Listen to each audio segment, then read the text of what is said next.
Sekali lagi karena pandemi COVID ini itu tidak bisa terlaksana. Semua informasi didapatkan oleh umat kita, oleh pilkada. Ada beberapa daerah di Jawa Tengah yang kotak kosong atau tanpa lawan seperti itu. Dan di sini kan yang dikhawatirkan kecenderungan masyarakat untuk enggan berangkat ke TPS untuk memilih. Mungkin ada target tertentu dari tim pemenangan untuk bisa mencapai sekian persen pemilih pilkada mendatang.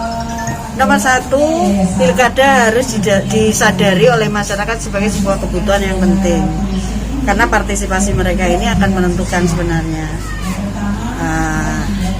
pemimpin yang bagaimana yang akan dipilih oleh mereka kalau tidak melawan kotak kosong. Tapi kalau melawan kotak kosong, partisipasi masyarakat masih sangat diperlukan, masih sangat relevan terkait dengan awareness. Kalau masyarakat kan memang mau pilkada, undang-undangnya juga menuntut demikian. Undang-undangnya juga menuntut bahwa kita harus mengikuti proses pencoblosan. Tentunya didahului dengan kampanye.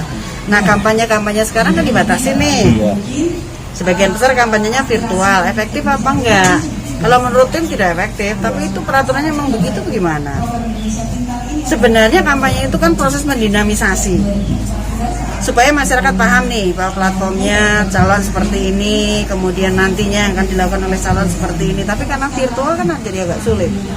Ya kita berharap masih bisa diberikan ruang-ruang lah untuk kita mengumpulkan ya maksimal 50 orang gitu di berbagai titik, paling tidak ya di seluruh satu kecamatan satu lah, untuk bisa mengundang tokoh dan memberikan gambaran bahwa ke depan calon kita ini akan melakukan upaya untuk membangun Kabupaten Sragen, Kabupaten Wonogiri, misalnya Kota Semarang, Kabupaten Semarang itu seperti apa?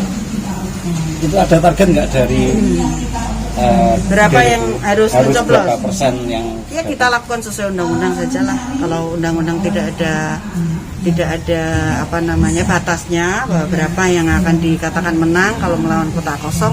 Kita berharap 50-60% masyarakat hadir di TPS.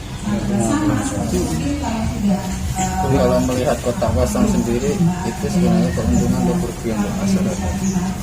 Bagi masyarakat? Cara logika. Keuntungan. Gimana? Tidak ada konflik yang mengemuka yang tajam, sehingga masyarakat itu melakukan konsolidasi dengan baik. Jadi sosialisasi yang dilakukan oleh calon itu merupakan sosialisasi yang tidak mengandung kompetisi negatif, ya kan? Itu keuntungannya. Jadi persatuan, kesatuan, kerekatan itu lebih terjaga daripada ketika kita head to head. Ya, berarti calon ini dan calon ini itu berkompetisi dan biasanya itu negatif, ya, potensi konflik. Sehingga ada kalau calonnya sebenarnya antara calon dan calon hubungannya baik nih pasti. Tim suksesnya ini loh yang kemudian berusaha melakukan kompetisi yang kadang-kadang berakhir dengan black campaign, itu yang merugikan. Kalau tidak ada kompetitornya, kan materinya itu lebih pada materi memperkenalkan apa yang akan dilakukan sambil mengajak masyarakat untuk ikut berpartisipasi dalam proses membangun. Jadi saya melihat itu sebagai sebuah keuntungan bagi masyarakat. Kalau memilih kotak kosong itu rugi nggak masyarakat? Bisa disampaikan, mungkin tidak jadi pemahaman secara aturan. Kalau tidak ada calonnya kok dipilih? Bukan, maksudnya kerugiannya apa nanti yang akan dialami masyarakat ketika yang menang itu kotak kosong gitu? Menurut saya kok tidak masuk akal ya kalau orang memilih kotak kosong. Pasti ada yang menggerakkan. Menurut saya itu. Dan kalau noblos kotak kosongnya datang ke TPS hanya untuk semata-mata noblos kotak kosongnya, kok aneh ya menurut saya ya. Kerugiannya apa untuk masyarakat? Ya berarti dia kan tidak menjadi bagian yang memilih calon itu. Artinya nanti kalau ada proses-proses pembangunan yang APBD-nya ini terbatas, ya dia tidak menjadi prioritas menurut saya. Prioritasnya tentu kan yang memilih dong.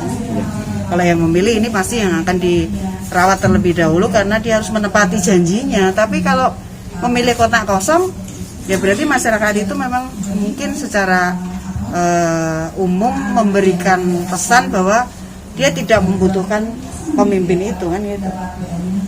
Saya kira itu. Tapi sebagai pemimpin tentunya memilih kotak kosong ataupun memilih dia datang ke TPS ataupun tidak, pemerataan pembangunan harus tetap didahulukan menurut saya. Mbak melihat kondisi pandemi, banyak pembatasan dan sebagainya, sosialisasi KPU sendiri yang kurang kan, artinya diprediksi pilkada besok tingkat partisipasi masyarakat akan drop ya? Iya, prediksinya demikian. Tetapi itu menjadi tugas berat dari tim sukses dan tokoh masyarakat. Walaupun KPU ini dibatasi, tetapi kalau dia melakukan seruan dan bisa mengajak seluruh tokoh masyarakat, terutama RT, RW, Pak Lurah, Pak Camat, kemudian tokoh-tokoh gereja, tokoh-tokoh agama, tokoh-tokoh para kiai, kan di sini banyak sekali tuh perkumpulan kayak SH Terate itu kalau dilibatkan, disentuh, saya yakin kita akan bersosialisasi dengan baik ya. Masih ada waktu ya? Masih ada waktu, dan yang paling utama dan pertama karena era digital, media, baik media mainstream maupun sosmed, itu yang memiliki peran paling tinggi di dalam proses untuk mensosialisasikan segala sesuatu.